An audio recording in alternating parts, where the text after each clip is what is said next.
All right, everyone, welcome to our next Up and Away lesson, our third stream on the channel. And as you might have known from the thousands of emails we sent you, we're going to be covering today flight instruments and takeoff procedures. So you can finally figure out how to actually sort of fly the little airplane in your X-Plane Mobile, which hopefully you all are following along with right now. As you can see, we're set up here in the Cessna 172 over at Boeing Field in Seattle, which I believe is included in your X-Plane Mobile. So if you want, you could put yourself there. And if you're in the chat, you can. How are you doing today? I hope you all are doing well. Our school just started, so I hope everyone's had a good first week of school if you've had that.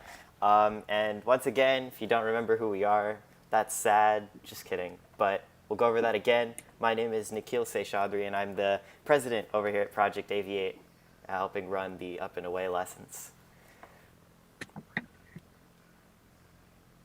Steven? Are we doing introductions? Yeah. Welcome, everybody. My name is Steven, and welcome to our live stream. If you haven't checked out our last live streams, please check out it on our YouTube channel. Yeah. And you can go ahead and introduce yourself. And I'm Kelvin. I'm also one of the officers here at AVIATE.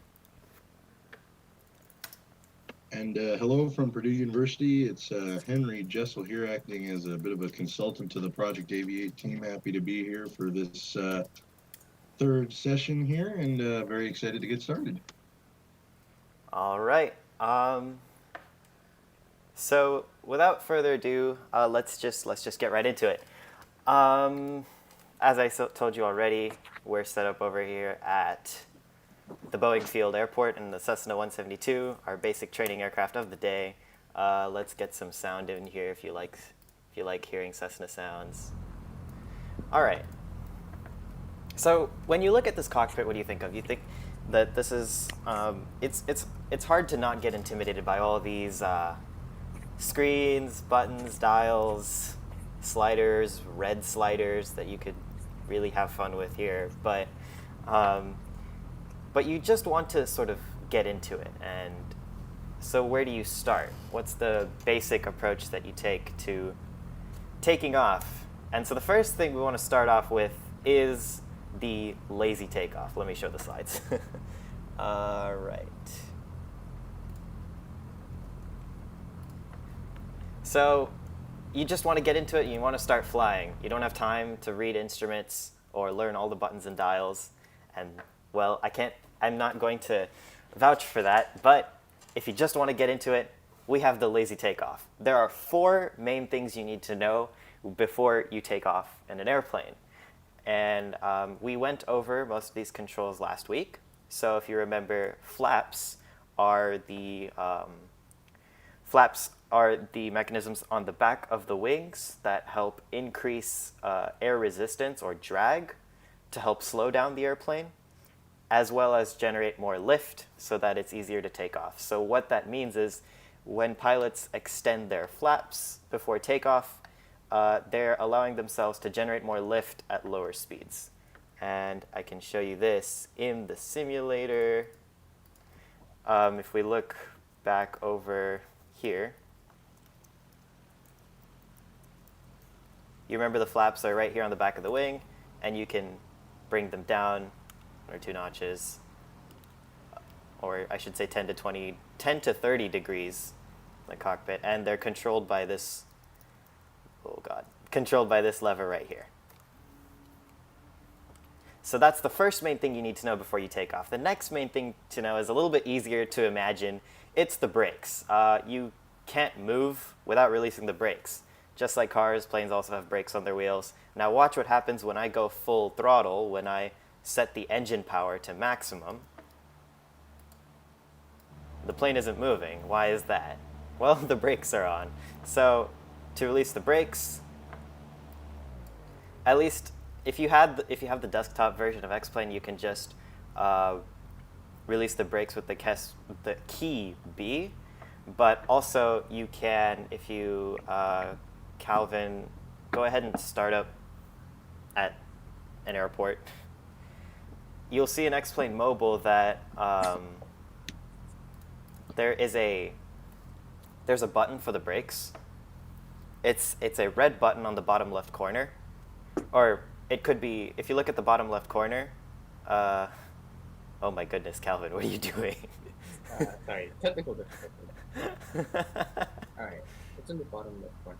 Yeah, so the button that he's turning red and then back to blue, that's the brakes in X-plane mobile. That's what you want to press when you to activate the brakes.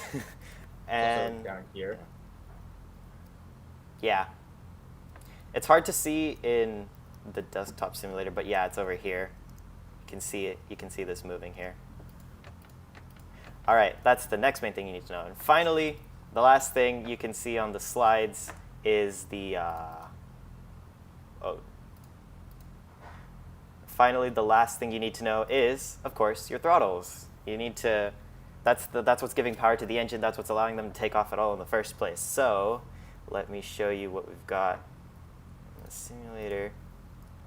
And that's probably the easiest part to do. This is just the black lever right here. So once you extend the flaps to a takeoff setting, increase the throttles, release the brakes, and you're good to go. And we've got a lot of wind here.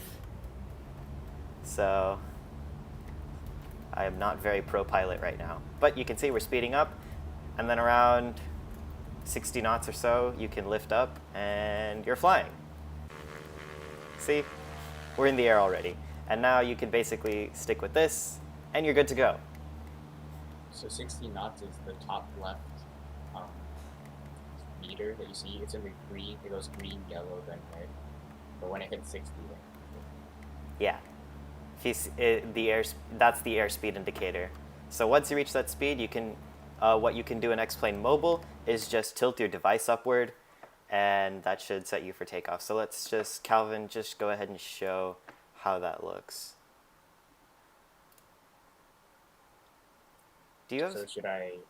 Is your? I think your sound is from the device isn't coming. Let me turn it back.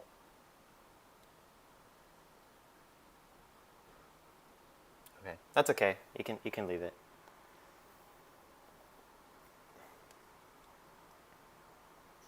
All right. So what do you do first? No, you did it wrong already. Sorry about that. What should I do first? The rudders? The flaps first? Yes, the flaps come first. 20 degrees? 10 degrees should be good enough for takeoff. You can All see right. that. And then what do? Brakes? Brakes, correct. And then finally, Throttle. yep, all the way to All right.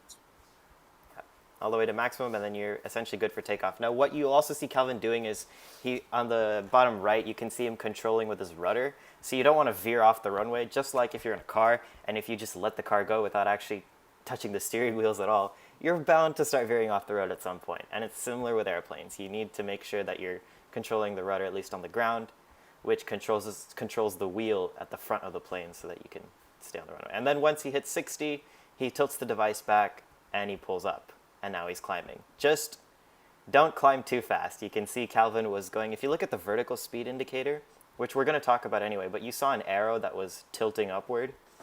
That one was too high to start off with. But speaking of indicators and gauges and whatever, now you know how to basically take off. Let's turn you into an epic pro. Let's go ahead and teach you all the major instruments that you can find in a Cessna 172. And for that, I want to hand it off to Steven, but would anyone like to add anything before we move on? I just had a quick tip about when you're taking off. The best, like when you mentioned looking at the vertical speed indicator to see how far we could climb, and a great metric to use to see if you're climbing right is just to make sure that you're on the right airspeeds, which we'll probably get into here coming up. But if you're at just about the right airspeed, because in aviation we generally want to make sure we're using airspeeds rather than vertical speed. to make sure that we're flying right and we're not putting ourselves in any sort of a stalling situation or anything like that. We want to make sure that we're getting the most we can out of the airplane using the best performance, because yeah, we can climb at 1,500 feet per second to get up really high, but we're also going to be losing airspeed really fast. So I Yeah. just kind of wanted to put that in there. I think we'll go ahead and reiterate that once we go over the instruments so that people have a better idea of sort of what we're talking about. So, Stephen, you can go ahead and start off. Yep. All right. So on the slide, we have quite a lot of stuff. Too many words. But we're just gonna you'll be looking at this slide for a couple of seconds, and then we're gonna switch back to explain, and then I'm gonna explain the instruments on the explain. But we're gonna go over the clock, the engine instruments, and then the flight instruments that you'll be using in a Cessna 172. It will be called the six-pack version, which is all the gauges you see. Henry will talk about the G1000, which is a digital version, a glass cockpit with all the digital instruments. So he'll talk about that later. So Nikhil, go ahead and switch to the explain, please. Yeah. Take one last second to absorb all the words on this slide, but we'll go ahead and have it on the lower right corner here. So let me go ahead and do that. Don't need that. And okay. So ready to go? Yeah. All right. So we're gonna start on the top left corner. We're gonna go down each row, and then we're gonna go from left to right. So yeah, what he's talking all the way about. on the top left. Oh, go ahead. Yeah, what he was talking about was, so the six-pack that he was referring to is not people's amazing ab muscles, but it's the six main instruments that you see here. The three on the top and the three on the bottom, which I think you can see. You guys can see my mouse, right? On the stream? The power plant might be blocking a little bit. Oh, my bad. Let me move it over to the side of it. Yeah, so the six-pack that you see are these six instruments. So yeah, Steven, you can go ahead and continue. Okay, so we'll go ahead and start with the clock, which is on the top left corner, if you can zoom into the clock. So it is a multifunctional clock, but for the Cessnas, they never really work that well. That's why you bring an extra clock, like a stopwatch. If you have like a smartwatch, you can have a watch there. Your iPad, phones use those stopwatches. But it's a multifunctional clock, and it shows your outside temperature. Right now, it shows 24E, which is 24 volts. It also shows your rate of charge. Correction, not rate of charge. How much capacity you're putting into the battery. So currently it's 24 volts. The battery is 24 and the alternator is 28. Alternator is what generates electricity for the battery. It's always more than the battery, so it keeps the battery charged. And Nikhil, I'm not sure if you can show the outside temperature, but you see the top button next to volts and OAT. Mm-hmm. Yeah, Can this you button press I that just... and does it change? Yeah, it changes. Okay, so if you click through it, it'll show you temperature of the outside, temperature in Fahrenheit and Celsius. So currently it's 65 outside. And the bottom number, which shows you UT, LT, FT, and ET, those are the other multifunctional things you can do. They can do stopwatch, so it counts. You can do stopwatch, or it has a timer that, correction, it will count upwards. So you can start 0, press the button, it will start counting up. It will also show you the time, and even though because the timer doesn't really work that well, we don't really use that in the Cessna, so we use other devices. So that's basically the clock. In the simulator, next when it does work. So if you press Control, it should start counting upwards. Yeah, I need to unpause the sim for this to work. Okay, that's fine. Okay, so moving on, if you go slightly lower, you see the engine instruments. The leftmost instrument says fuel. Left and right, we have two tanks. As you can see, capacity of 26 on both sides. And the fuel tanks are located in the wings. Yeah, let me show you the wings right here. So what he's talking about, the fuel tanks are up. If you look at the wings over here, they've got fuel tanks inside each wing. And you might think, well, the wings are really skinny. How do you hold that much fuel? Well, they're structurally designed actually to hold that much fuel, enough for flight. So it's kind of counterintuitive, but that's how it works in almost all aircraft you see. And also for the Cessna, the fuel tanks aren't as big as the entire wing.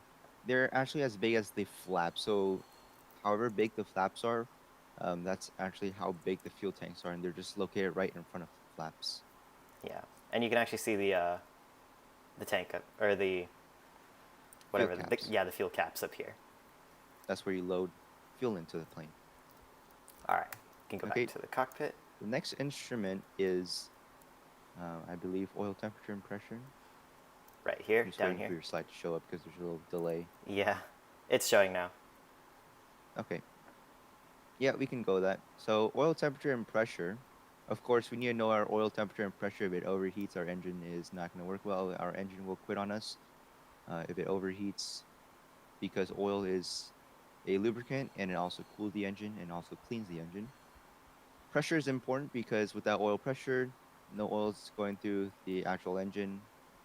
Therefore, it'll overheat, engine will quit on us. So that is why it is important to check that both the temperature and pressure are in the green arcs. Next, we have the EGT and fuel flow.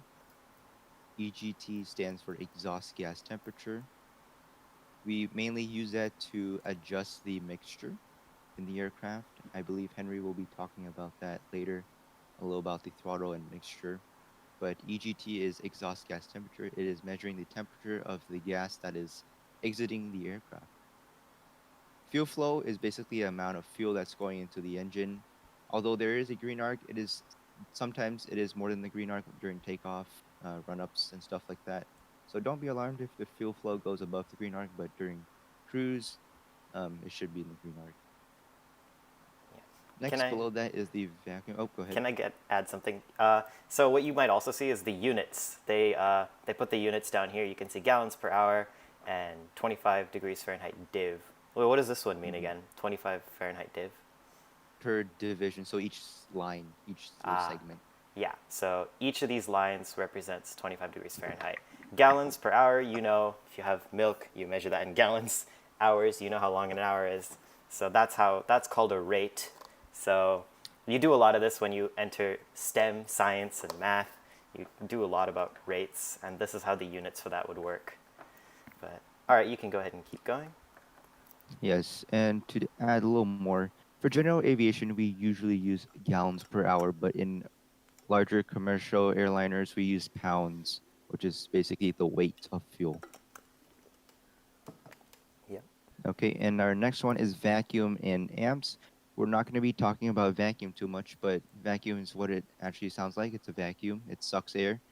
It is a device that runs our attitude indicator and heading indicator, which I'll show you guys later. Um, Sometimes it will dip below the green arc or above the green arc, and that is totally fine. When your throttle is out and your engine RPM is low, it will be below the green arc. And when your engine is running at a normal RPM, then it will be in the green arc. Amps is basically charge or discharge on the battery. It should be 0 because we're not discharging the battery. If we are discharging the battery, then our alternator is not working because our alternator is not charging our battery. If it is at a positive rate, then that means we are overcharging the battery, which is also bad. So we should always keep it at 0. And in real life, if it is overcharging or undercharging, there are emergency procedures that we follow in order to not break something in the plane and just to ensure the pilot's safety. So really quick, can you explain what an alternator is and what the battery is supposed to do? I'm really confused. Okay, so alternator is what generates electricity for the battery. It is independent than the spark plugs. I'm not too sure about cars, but I am assuming cars spark plugs generate electricity by the alternators. That is not um, the same thing in an airplane. So in an airplane, the spark plugs are an entire different system. Then they're not connected to the batteries or the alternators. Alternators only generate electricity for the batteries.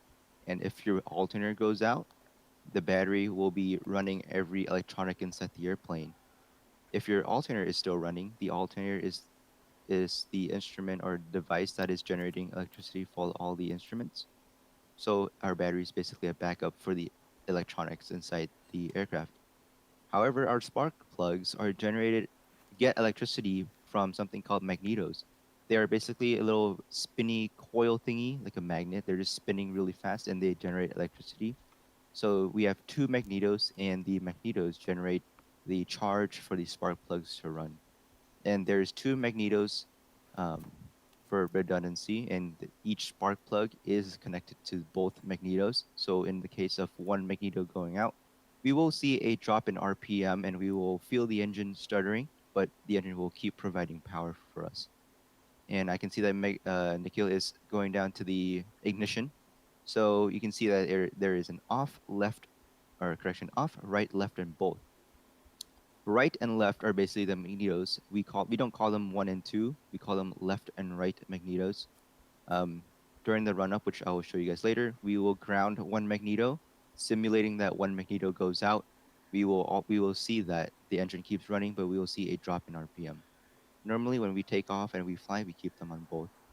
Start is basically for us to start the engines, and off is when you shut down the engines and you put it to off. Yeah. All right, cool. What's our next one? We will head on to flight instruments, airspeed indicator. All right, let's see if I can get this to go faster. Okay, here we are. Let's zoom out a bit. There we go. So airspeed indicator is measured in knots. It is not measured in kilometers per hour or miles per hour. Knots is a little different. It takes a little it takes a little time to get used to it, but um, you just focus on the airspeed indicator. You can notice that there's white arcs, green arcs, yellow arcs, and a red arc. I'll just go from the red arc. You should never touch the red arc. If you do, you may damage the aircraft. Your wings might fall off, or something bad will happen. So do not touch the red arcs.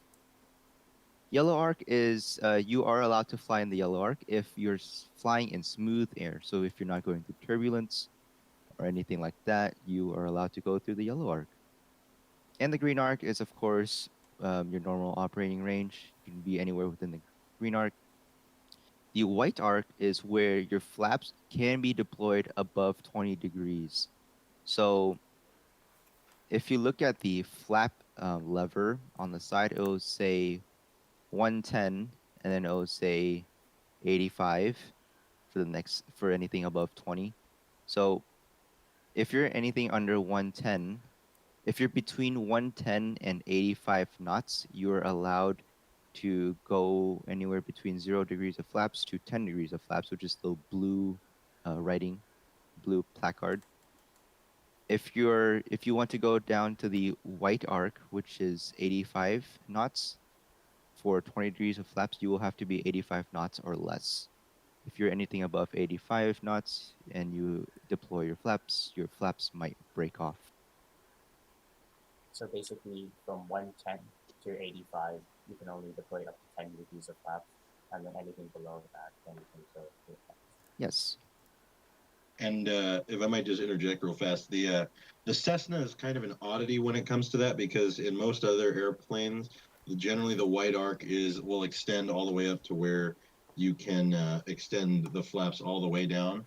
So, for example, in the Piper Archers, you have the white arc, which goes all the way up to 102. So at 102 knots, probably not the best, like, you want to do it incrementally still, but you can technically put the flaps all the way down and there will be no aerodynamic stress from it.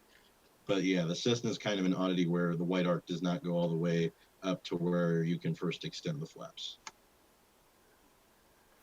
All right. Awesome. And one thing, So just we're real quick. oh, go ahead. Yeah, one thing I wanted to add, when he was talking about knots and what that unit means, knots is just a shorthand of nautical miles per hour. And in aviation, we use something called the nautical mile, which is a little bit larger than a normal mile and definitely larger than a kilometer. So yeah, that's the typical unit for aviation. Although I'd like to add, when they first started building airplanes in the early 1900s, they were using kilometers an hour. At least I remember on some planes. Yeah. All right, you can keep going. So I just wanted to add one more thing. So the reason nautical mile and statute mile are different is because when you have statute miles, that only factors in direct point-to-point distance, whereas when you have nautical miles, that factors in the curvature of the Earth. So 1.15 nautical miles is one statute, or no, sorry, 1.15 statute miles is one nautical mile, because you have to factor in how much the Earth curves as well. Yeah. What's a statute mile? a regular mile. Yeah. Yeah, it's pretty much generally what we consider to be a mile. Okay. You know, So- it's point. so Yeah, basically it's like if on the like if surface. like you were yeah if you were on the surface of the Earth and you took a meter stick that was happened to be a mile long and put it straight out in front of you. In that case, it would just be 1 mile, whereas a statute mile, that meter stick would have to curve to follow the Earth. Okay. Okay, and one last thing about the airspeed indicator. Henry was talking about this earlier. You can always climb at 1,500 feet per minute, but your airspeed will go down. And if you climb at 500 feet per minute, your airspeed will be a little excessive. So the best rate of climb for a Cessna 172 is 74 knots. So if you're climbing at 74 knots, you're basically climbing at the best rate of climb. So best vertical speed. There's also 62 knots, which is the best angle of climb. If you climb at 62, your feet per minute will be a lot more greater, but of course you're traveling at a slower speed, so you will be covering less distance. Okay. But now I'm really confused. I don't know what you mean by feet per minute, vertical speed. What does all that mean? Yeah, so I will cover that in a moment when we go to the vertical speed indicator. Okay. But for now, I'll just go and talk about the turn coordinator, which is right below the airspeed indicator. The turn coordinator is basically telling the pilot how much rudder to use. You can see a little ball that basically slides to the left and the right. When you're turning without rudder, the ball will not be centered. And in aviation, you basically center the ball. And if the ball is on the left side, you would use a little more left rudder to center it. And if the ball is on the right, use a little more right rudder, and the ball will center into the middle. Is That is this when you're similar turning. to how a bubble level works when you're trying to level up the plane or something? Mm-hmm. Turn corner also shows you how many degrees of bank. You can see little tick marks and your plane um, is turning. Oh, Yeah. it is actually moving because you're Yeah. turning it. I'm flying it now, so you And can see how it works. yep. And then so it's basically telling your bank angle if you lose another instrument. That instrument's a little easier. So now we're going to talk about the tachometer. I believe it's right below the turn coordinator in this plane. The here. RPM. It happens to Is be it right below. below It's below the Yeah. vertical speed one actually, in this case. Oh, okay. Okay, I'll cover that later then. Let's go to the attitude indicator. So the attitude indicator uses the vacuum that I was talking about earlier. If your vacuum is not in the green arc when you're flying, your attitude indicator may not work correctly. Blue, And right? basically your attitude indicator, yeah, your attitude indicator shows your degrees of pitch and bank. So right now you can see he is approximately 15 degrees of pitch and Or well, he's leveling off now, but I was before, he yeah. he's he yep. But he was at he's currently now at 5 degrees of pitch. But basically, it'll tell you how much you're banking up, or correction, banking left and right and pitching up and down. And Yeah. that is one of the main instruments you use during flight to make sure that you're flying level. One thing I'd like to add, you can notice that if you look at this attitude indicator, you can see the little orange wing-looking things. It's supposed to look like a mini airplane, and the blue represents the sky, and the brown represents ground level, and the white line in the middle is just the horizon. So this is what's called oftentimes the artificial horizon. But you can see when I turn the airplane, I can actually show you outside. When I turn the airplane, you can see that in the attitude indicator, the little wings turn too. So this is really helpful, especially if you can't see outside, like if you're in a cloud. You want to know how you're turning or how you're climbing. This also shows you if you're climbing, like you can see now, or descending, as you can see now. Don't ever do this in real life. I'm a rash pilot, but you can keep going. Okay, right below the attitude indicator is your heading indicator.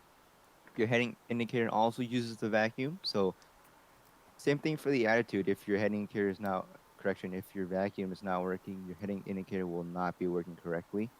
And that is why there's a magnetic compass, which I'll show you guys later. But we will always match the heading indicator to the magnetic compass. And during flight, we will have to realign it every 15 minutes or so because it will basically deviate off because it's a vacuum. It doesn't always work perfectly, but we will know that the vacuum is not working when it is showing 90 degrees off of our magnetic compass. Okay, I have a question though. What are all the numbers and what is the plane pointing to? Well, currently you can see that there's a little miniature airplane in the instrument, of course. It is currently, so you see the airplane is pointing forward and there's a little arrow that points to 16. Basically, you're on a magnetic heading of 16 degrees or 016. And 160. so when ATC, oh, 160. correction, 160. But when ATC gives you heading instructions, like they give you Cessna 123, fly heading of 120, then you can see that 120 is to the left of 160. So you will turn your plane to the left and put yourself on 120. There's also something called a heading bug. You can see that little orange thing on the N, which is north, 0 degrees or 360, if you would like. You can turn that heading bug by using the right switch on the right orange switch on the heading indicator. The heading bug doesn't really do anything. It's basically a placeholder. If you put it at 120 when your ATC tells you to do that, then you'll know to fly to the heading bug. Oh, I'm a bad pilot. I need to turn to 120. I overshot it like crazy. So yeah, what he was talking about, you can see right now I'm moving this orange thing and it's moving around.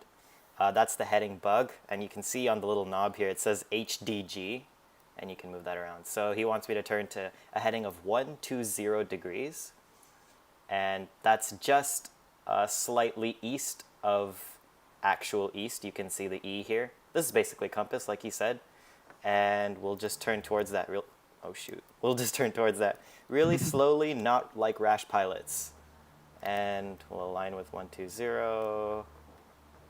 And that other switch right next to the heading switch, which is like a little arrow or a little thingamajigger on the bottom left corner of the heading indicator, that is what Yeah. you use to align the actual indicator to the magnetic compass. Yeah, and Speaking of actually, magnetic compass, let's show them the magnetic compass. really quick, I actually just played with it because I'm a rash pilot, and you can see in X-Plane, I'm getting all these warnings.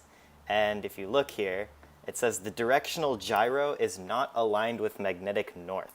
And that's where our main magnetic compass is going to come into play. Basically means that north is not there. Yeah, essentially. North isn't north. Go ahead and zoom into the magnetic compass and show them what that looks like. Yep, here we are. We're looking at it. So inside that little cage is kerosene. Wait, really? It doesn't sound like it should be in there, but it is what keeps the little. So inside the numbers in the magnetic compass is actually on a little ball, and when you're turning the aircraft, that ball floating in the water will turn because it is reacting to basically the Earth's magnetic fields. So it's like magnetizing a needle and then putting on a leaf in the water, and then it makes it a compass that way. Yeah, I guess. Yeah. Okay, we're gonna move on to the next instrument now. I think you can, and actually you can use this to help you align. So I'm a very bad pilot, as you can see, because I just messed up my heading indicator entirely. You can see that the direction that the compass is showing here and the direction that the heading indicator is showing don't match. But I can go ahead and adjust that. So we can see, you see the 1-2, that represents 120. And if you go to the right, you're going lower in this case. So we have the little, what does each dash represent here? 5 degrees. 5 degrees? Okay, so we're in the white dash in the middle here, so that's 115. So we're actually heading 115 right now. We can go ahead and change that in here. Oh, I have to be unpaused to do this. Okay. And I think we're good now. So that's about as close as we can get to aligning our heading indicator there. All right. Correct, and that is what pilots have to do every 15 minutes or so. And just a real quick, So nowadays, with general aviation becoming more and more modern, we actually have begun to make our magnetic. We've begun to almost not really replace magnetic compasses. A lot of airplanes still have them, but what we've done is we've placed what are called magnetometers in the wingtips, so they can be as far away as possible from any sort of metal that could disrupt or give them false readings. Because we know that metals can be magnetic, so we don't want to make sure. And compasses rely on proper magnetic fields, so we want to make sure we don't we want to make sure there's no error there. So what's interesting is these magnetometers are actually the heading indicator that we've been bringing up is actually slaved to these magnetometers. And what that means is that the heading indicator is constantly being updated by the magnetometer. So now pilots don't have to reset the gyroscope every 15 minutes or so. It's really only in glass cockpit airplanes because the round dial that'd be a lot of complex linkages to make sure that that's constantly changed. But yeah, now that we've kind of entered this new era of glass cockpits, we can make sure that that's one less thing pilots have to pay attention to.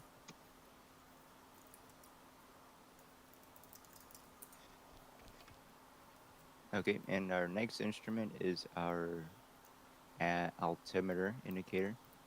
Whoa. Altimeter shows us our altitude, although this altitude is MSL, which is mean sea level. And you We can have see it's measured multiple. in feet. Yeah. In the top right, there's a unit again, measured in feet. And Mhm. this works just like The a reason why clock. the unit Yeah. is there. The reason why the unit is there because there are multiple things that this altimeter shows you basically hundreds of feet, thousands of feet, and 10,000 of feet. Is that how you say it? Not sure. Basically, if you go to 10,000 feet, the small, tiny little um, arrow will move to 1, which basically tells you 10,000 feet. But basically, the other longer hand is showing you the hundreds of feet, and the arrow on the 2 shows you the thousands of feet. Yeah. When you were talking about 10,000, you were talking about the triangle one right here. Yeah. Oh yeah, the one The- next to 0. Yeah, that one's. This Yeah. Okay. one's for Yeah. the 10,000. If the little arrow or the triangle goes to 1, then you're at 10,000. Yeah. If the other shorter hand at 2 goes to, well, it is at 2, but almost at 2, then you're at 2,000 feet. And if the arrow, or correction, the little hand that is closer to the 8, that one shows you hundreds of feet, and you're currently at 800. So, you're currently at 1,800. There's also the 2,000. pressure. I don't Oh. believe it's 2 because you're Oh not yeah. at 2 yet. Oh okay. I think they just have Oh to wait, that's do actually weird the- because it looks like it's past the 2, right? Do you see that? No, but Is it yeah, not? I guess the number 2 is not aligned with the line because the bigger line. Ah, yeah. So that's something you want to be careful of. At least with this Yeah. this altimeter, the numbers aren't aligned too well. So don't let yourself Yeah, get the confused. numbers aren't too. aligned to the line, so it's a little confusing, but you'll get used to it. Is it also The showing the next pressure? yes, so we do have a altimeter. So when you listen to ATIS, we'll explain that in a future lesson, hopefully. But you will get something called an altimeter, and they will basically tell you 4 numbers. So in this case, you're currently at 29 point. Can zoom Is in a that lot. 29.9 something? I can't really see. Yeah, I'm zooming in a lot. 29.9. I hope, but Yeah. basically you will turn that little knob to. This is basically called the Colesman window. You're currently at 29.92, which is standard. Um, when you turn this knob to adjust the Colesman window and the number inside, the altitude will change because pressure changes every day. And you will never get the same pressure, hopefully, but it will not be the same every day. Yeah, It's and cool. you can see And that it I'm even adjusting changes it. every hour too. Yep. All right. Now what? Now we will move on to our next instrument right below, which is the VSI, Vertical Speed Indicator. Yep. Vertical speed indicator will show you your vertical speed in hundreds of feet. So currently he is going at about 620 feet per minute. But what does the arrow And of like course, mean?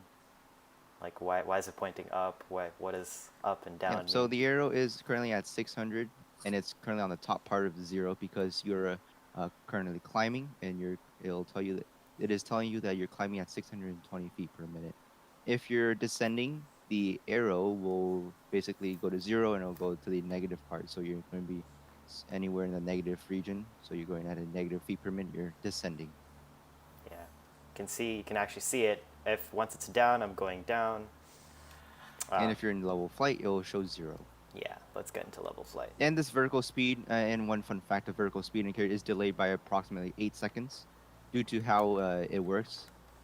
If we have time, Henry will cover how it works, but because of how it works, there is a low delay of about 8 seconds. So if you're going to start as climbing or descending, you won't see that move for a couple seconds. Okay, and our next instrument will be the tachometer. It is showing our RPM, and currently you don't see a white arc this time, but it is perfectly fine to be not in the white arc. Do not touch the red arc. If you touch the red arc, your propeller is spinning too fast and something bad will happen. Maybe your blades will break off or something. But in most cases, you won't reach the red arc if you're climbing. You will reach the red arc if you're descending and you put your throttle full in. Yeah. And basically, when you're taking off, you use full throttle. And during takeoff with full throttle, you will be approximately 25 to 2600 RPM. And you can see as I'm adjusting the throttle down here on the bottom right. Can you see it? Oh, you can't see it. Hold on. We can't Now, see now it. we can see it. You can see I'm adjusting the black lever, the throttle over here, and as I do that, the tachometer, or the RPM, which means rotations per minute, how fast the engine is rotating, you can see that it changes based on my throttle setting.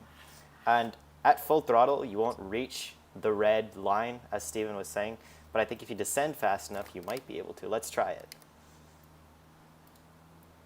Yeah, so now we're past the red line, as you can see, and the propeller hasn't broken off yet, but don't, also don't do this in real life.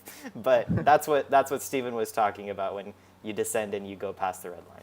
But this should not happen if you're climbing normally, or, in other words, you're a normal pilot, aka not me. Okay, you can move on.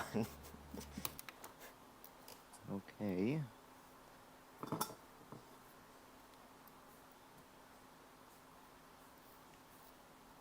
Our next instrument will be the VOR indicators. I will leave that up to Henry, he will be talking about the GPS.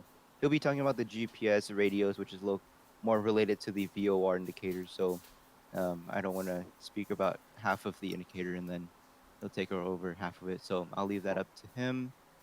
The last thing I want to talk about is the circuit breakers and light switches. If you can zoom into the bottom part of Yeah, the really aircraft. quick. So of course, circuit breakers, we have them in the airplane. We cannot pull them out though. So if something we want to disable or turn off something, we cannot. In this case, you cannot turn off any of them. Circuit breakers, you can't pull any circuit breakers. But in real life, some of the Cessna 172s, the only thing you can pull out is the autopilot. So if your autopilot's working weird, then you pull the circuit breaker out for the autopilot during flight. But if something is not working on the ground, that is a whole nother topic, and we can spend an entire lesson on inoperative instruments, but we're not going to be doing. If the Let's circuit assume. breakers pop out, there is a fault. Most likely, usually you should not push them back in unless you really, really need them. But if they pop out and you do not need them, best thing to do is to do a precautionary landing and have a mechanic check it out. Because if one thing pops out, you never know if something else will break on you. It's a chain reaction. Light switches are right below the circuit breakers. Of course, you got not all of them are light switches. You have a fuel pump, and some Cessnas don't have a fuel pump, but this one do. Fuel pump basically sends pressurized fuel into the engine before you're starting. Pressurized fuel is basically what you need to start up the engines. You do not need to use it in flight because there are two fuel pumps. There is this one, which is the auxiliary fuel pump, where the switch is. There's a engine-driven fuel pump, which is within the engine, and the engine basically runs it by itself. You do not need to take care of it. If your engine-driven fuel pump goes out for any reason, you will flip on the fuel pump. Because if we don't have redundancy, if the engine-driven fuel pump goes out, no fuel is going to the engines, and no fuel equals your engine dies. Is the other main fuel pump this fuel shut off red thingy down here? Nope. You What am I cannot looking control at? the engine-driven fuel pump. Ah, okay. It runs by itself. So what you're looking at right now is the fuel selector, and the red knob is the fuel cutoff valve. Oh, In case of sorry. emergency, like an engine fire, you pull out the red knob, which basically cuts off all fuel into the engine because you don't want to be feeding a fire fuel. You have a And tank switch to switch tanks for the fuel, so you have a left, both, and right. For a Cessna 172, you keep them on both. You never put them on the left or on right. If you do, you would do them during cruise flight and to balance your fuel tanks, but normally you would just keep them in both. Henry will discuss about using this lever for a low-wing aircraft in the future slide. yeah, really quick. So never press red things, which is why we're gonna do it anyway. So let me show you what happens when we go ahead and pull this. So I just pulled the fuel shut-off valve, and you can see the propeller's dead, or the propeller's not spinning anymore. That's basically all it does. Fuel shut-off is exactly what it sounds like. Shuts off fuel going into the engine. And now we're gliding. But because I'm in an X-Plane 11, I can do some hacks, turn it back on, start the engine, and it's like nothing ever happened. You can start it back in real life. That is one Just of like the that? emergency procedures.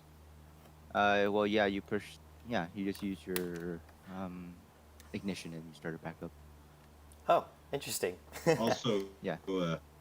Also, we remember that even though, because when an engine dies, the airplane doesn't just automatically fall out of the sky, kind of like the movies portray it. Yeah. It's yeah. Well, most of the time it's kind of a benign failure. There's really not too many unless like maintenance is an issue. It's usually something like the pilot may have leaned the mixture too much, or fuel may have been drawn out of one tank and not out of the other.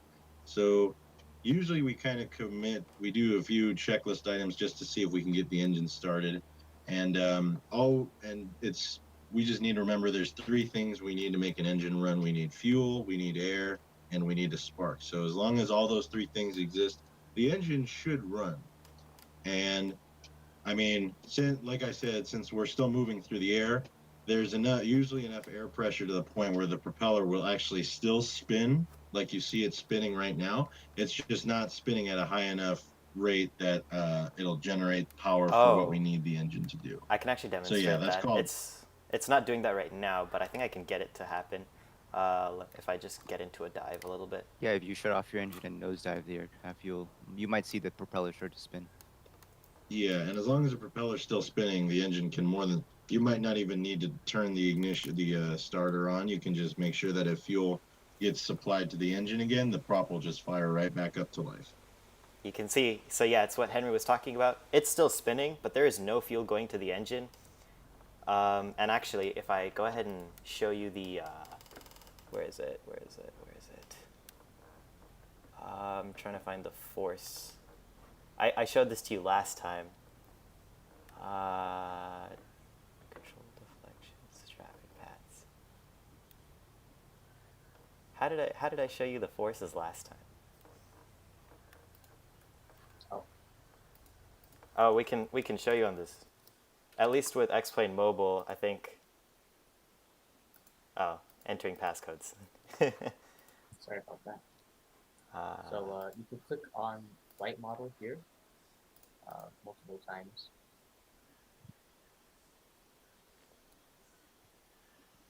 I think this one shows the forces. If you go outside, might need to press it No, again. this one doesn't.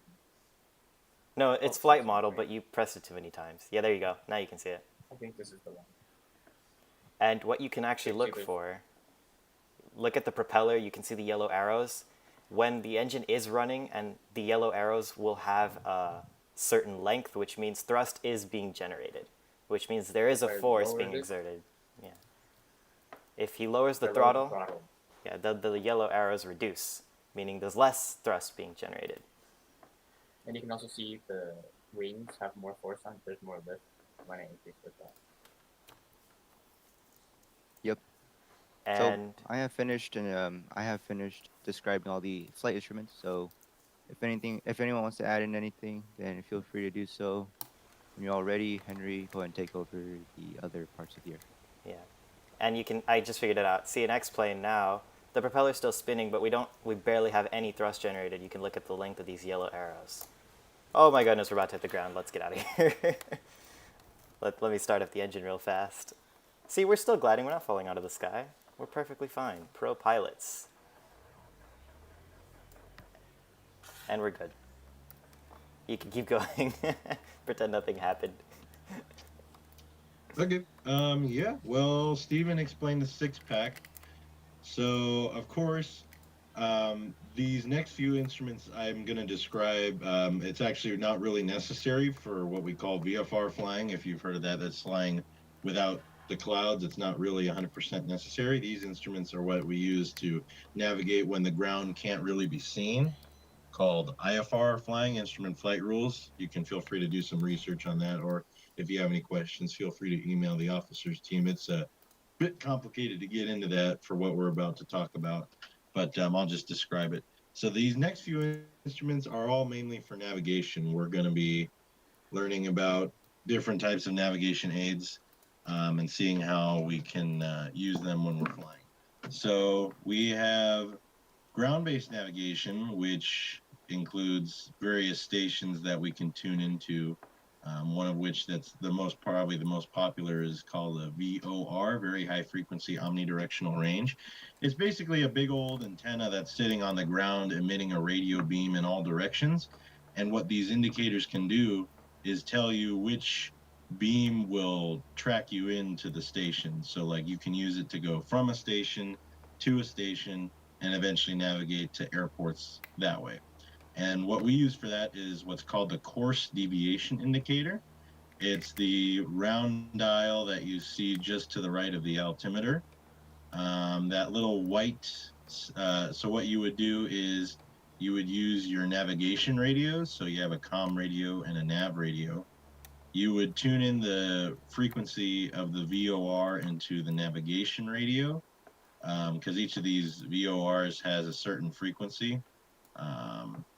And then what it'll do is the airplane will track that radio frequency and display the result on the course deviation indicator. It'll show you so if you kind of look at all of these little white tick marks right here, those are certain radials. It's kind of difficult to explain without a visual. Nikhil, do you think you can bring up a VOR on the X-plane map? Oh, yeah, sure. Let's find one. Yeah. Sure. Oh, Seattle. Let's just use Seattle right here. Yeah, we can see it. All right. Okay, yeah, so do you see how there's a blue circle surrounding the VOR station? So sticking out from each of those are what are called radials. And so like, for example, if you see the number 3 with the arrow pointing directly to the station, that is the 030 degree radial. If you were to go on a heading of 030 out from the station, you would be going on or if you were on a heading of 030 heading away from the station, you could be tracking on the 030 degree radial. It's kind of tough to understand unless you can kind of see it in person. But yeah, we're just gonna kind of give an introductory to it. So what you would do is if you wanted to go outbound from the if you wanted to go outbound on a 030 radial, what you'd do is you'd go to your course deviation indicator and turn the knob until that yellow arrow is lined up with the 3 on the course deviation indicator. And then however off you are by that radio, like let's say you're to the right or to the left of the 030 radial, you will see this vertical line here move right or left. And you would want to turn the airplane in the direction of that white tick mark, depending on how you are. It can get a bit more complicated than that. But yeah, the most basic thing you would do is turn your airplane in the direction of the white tick mark so you can follow that all the way to the radial and then turn. And then once this is centered, you can track that outbound. And you'll see on these, yeah, you can see now also there's a from flag and a to flag. So if this reads from, that means you're going away from the station on a certain radial. If it's reading to, that means you're going towards the station on a certain radial. It's really complicated, so it's kind of tough for me to explain like without kind of demonstrating it. But the most basic gist of it is if you think of like a circle, or if you like want to think about one single point, and out from that point are a bunch of lines going out in all 360 degrees around that circle, you can follow one of those lines going out to go towards a certain destination. So since I'm assuming most of you would be in the San Jose area, San Jose has a VOR. And if you are like at Evergreen Valley High School, if you track the, I don't know, 135-degree radial in towards San Jose, or sorry, outbound, you would probably go right over Evergreen Valley High School. So that's what the course deviation indicator is. It's kind of becoming a more antiquated system of navigation. The FAA has been recently moving to update our systems, so we become more reliant on GPS, which is that big honking screen you see to the right, with the blue and black colors on the display. So now we've begun to move into an age where GPS is becoming the primary source of navigation for aviation. Um, it allows us to go to a lot more direct forms of destination rather than tracking from VOR to VOR. We obviously don't have a bunch of VOR stations scattered or we don't have a VOR station scattered throughout the country for every single possible scenario. So GPS has enabled us to go to certain places without having to constantly tune and retune VOR frequencies. So what we can do, so for GPS, we have things that are called fixes. And what you can do is you can plug them into the GPS and it can create a direct line between um, one airport and the other. So like if you want to think about a car's GPS, like for Google Maps, it'll track your destination, sure, but it has to lead you down certain streets to make sure you get there. This GPS will create a straight line that we can follow because we don't really have roads in the sky. Well, we do, but that's something to get into later. Yeah, you can see right now, Nikhil looks like he's tuning in some different fixes and airports, and you can create a whole flight plan to follow.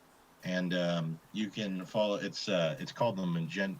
It's referred to as the magenta line because once you create the flight plan and go back to the map page, there's this big old magenta line that you just need to follow. And as long as you put the airplane right on that line, go in the right direction, it'll get you where you want to go, and you barely even have to touch it. So GPS is becoming a lot more important. We are increasing how accurate they are to the point where we can tell our location within 1 foot of where we actually are, which is pretty impressive. And yeah, that's pretty much all I can say for GPS right now. It's still kind of in its infancy. It's relatively in its infancy right now. We're still working a lot on ground-based navigation to make sure that we still have a reliable form because, GPS is expensive and uh, not many airplanes have it, so it's always good to make sure that we still have radio-based navigation rather than just focusing only on GPS. And I'm sorry I didn't mention it, but GPS works off of a network of satellites that are in orbit right now. There's, I think, about 30, I think 28 to be exact, in orbit, and those satellites are constantly communicating with this airplane unit, with the GPS unit, to tell exactly where your airplane is in space. So that's about it for the GPS. And on X-Plane, there's just a second GPS unit right below that, serves the exact same function. And then just below the course deviation indicator is a secondary one, because sometimes we need to track two different VORs to see where we are relative to two stations. Yeah, and then just below that whole GPS stack, we have the transponder. Looks like we might be in a bit of trouble because it's tuned to 7600, which means we've experienced a bit of a radio failure, so we might want to fix that. What the transponder does is basically it communicates to air traffic control. It shows that it shows to air traffic control what you are, who you are, where you are, and what you're planning to do. So when you're not really communicating with, if you're not really worried about communicating with approach control, or you're just because a lot of airspace in the United States can actually be traversed without talking really to anyone. But if you are in contact with air traffic control going on a flight plan or something like that, you would need to have a unique identifier. And this little box right here, the transponder, that's where you input in a unique code. And then that unique code will have your registration or your call sign.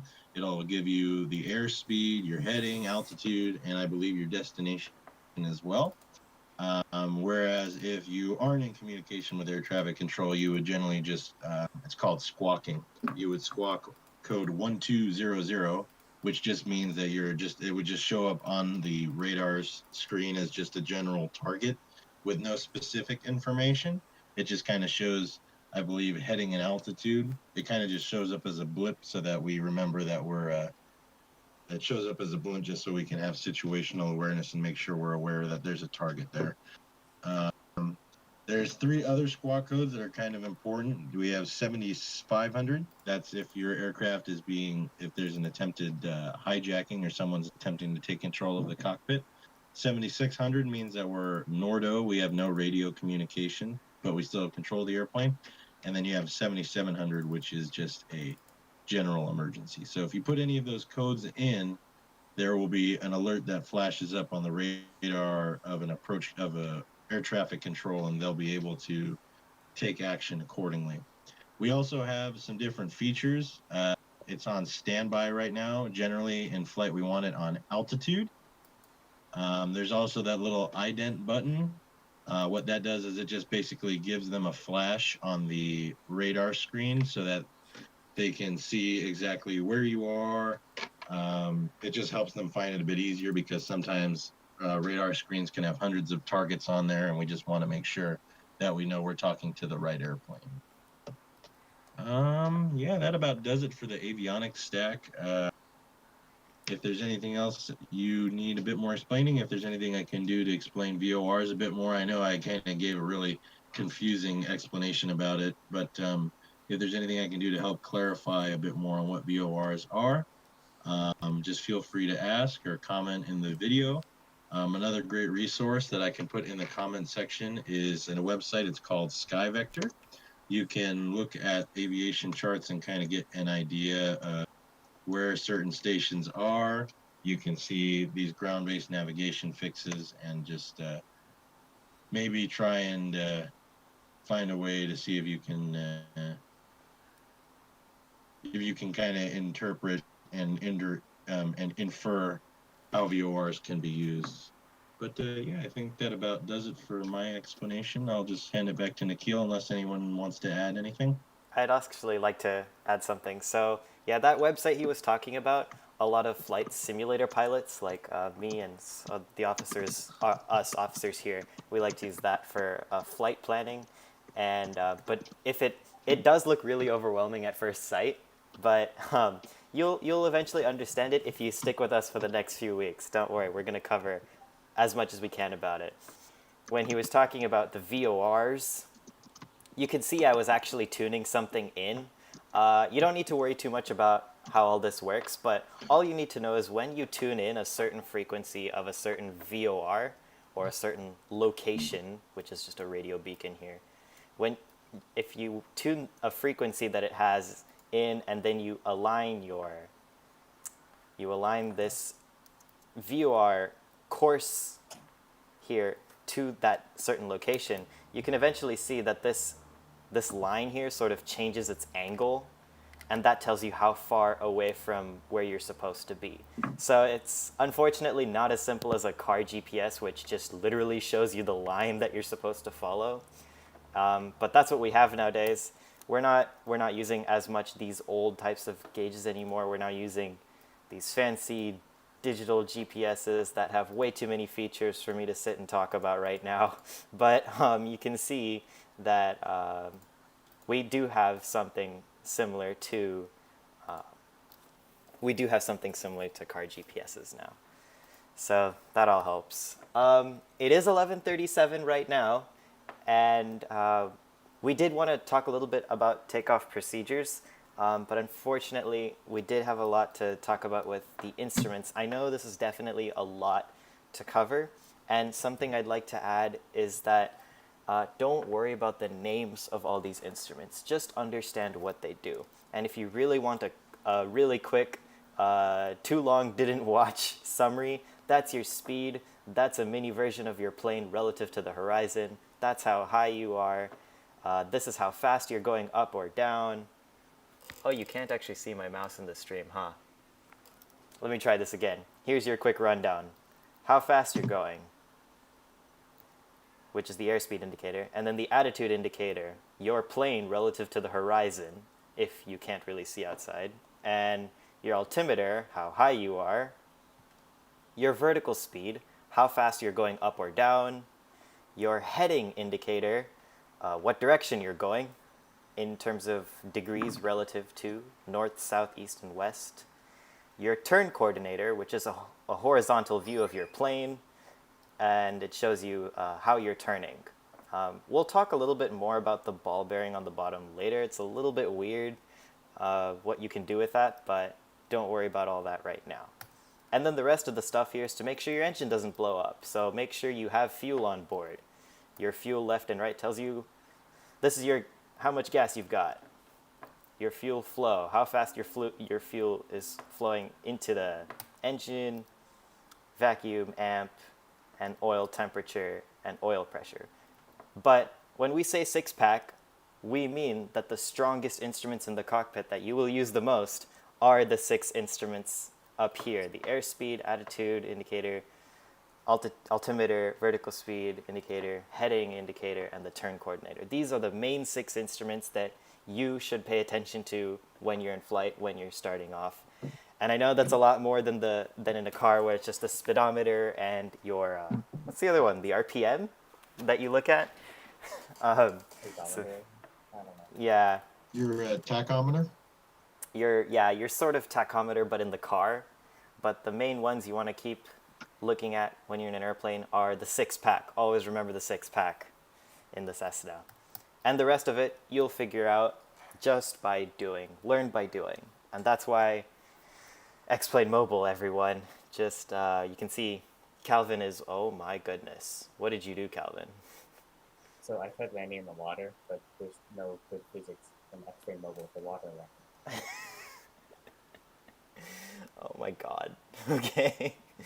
But yeah, go ahead and use X-Plane Mobile for just, now you know how to take off, basically, and now you know how to read instruments, so you can fly around a little bit.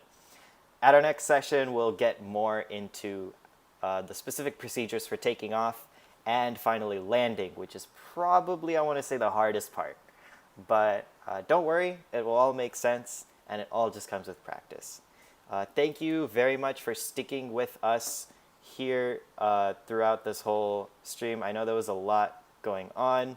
Don't forget to touch down on the subscribe and like buttons, and make sure that, make sure that you can make sure to tune in for our future live streams, and all our recordings will be available on the YouTube channel. Our slides, let me show you the slides really quickly. I can show you the slides. So we've added something new to our slides. I meant to go over this in the beginning, but let's take a look at it. So if you go to the second slide, on our second slide, we have hyperlinks to the slides corresponding to the lessons we covered, as well as the streams. can click on that, it takes you to the stream, or you can click on the slide and it takes you to the slides. What Henry wanted to add was the Pilot's Handbook of Aeronautical Knowledge, which just gives very fancy, very sciencey explanations for how all of the instruments in the cockpit work. Once you study enough engineering or maybe enough about physics, it's probably best to read that book. So I would not go ahead and get this book right now. Please don't. you will sleep trying to read it. Or if you listen to Henry talk about it, I don't know. Well, I mean, if you it requires some at least like base knowledge about aviation, but I have it showing right here if you want to see what it looks like. There should be a new version, and you can get it for free from the FAA website as a PDF. If you want a hard copy, it's should be about $18. You can get it from Reed Hillview or on Amazon. But yeah, it kind of presents the knowledge in a easy to choose sort of fashion. There is a lot. But once if you kind of read through it slowly and just make sure you understand everything, you can learn a lot. In particular, today's section, you can probably get all of what we talked about. Let me see if I can find the chapter. Chapter 8 talks about flight instruments. Yeah. See, yeah. If you want to go to chapter 8, you can learn more about that. And you can also learn a bit more about navigation in chapter 16 if you want to see what I was talking about when we were using ground-based navigation and GPS. Because, yeah, there's even commercial pilots that still need to reference this book because it is chock full of information. So it's a great reference if you want to kind of augment the knowledge that we are talking about on our stream. It's a great place just to see if you can double check, learn more, and even if you want to come back next time a bit more prepared, that's a great way to just kind of study up. All right, and if you have any questions, you can go ahead and ask us in the chat. I know it was a lot, but in case, you can also email us if you have questions or leave a comment on this video. Our email is flyprojectaviate@gmail.com. I'll go ahead and put it in the chat.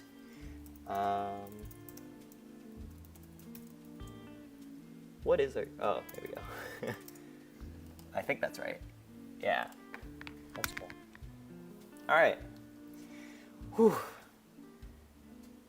I hope you guys take care. Have a good weekend. I hope you guys are doing well. I know this pandemic sucks. Well, hopefully Remember to drink what we're water. doing. Yeah, hopefully we're trying to make your days a little bit better here. But yeah, lots of water. Heat wave warning, and Just chug as much water as you can. make sure you drink water. Don't die here. Still. Okay, Calvin. All right, take care, everyone. See you later. Whoa, the Discord's all weird. Okay. Yep. Take care, everyone. Bye-bye.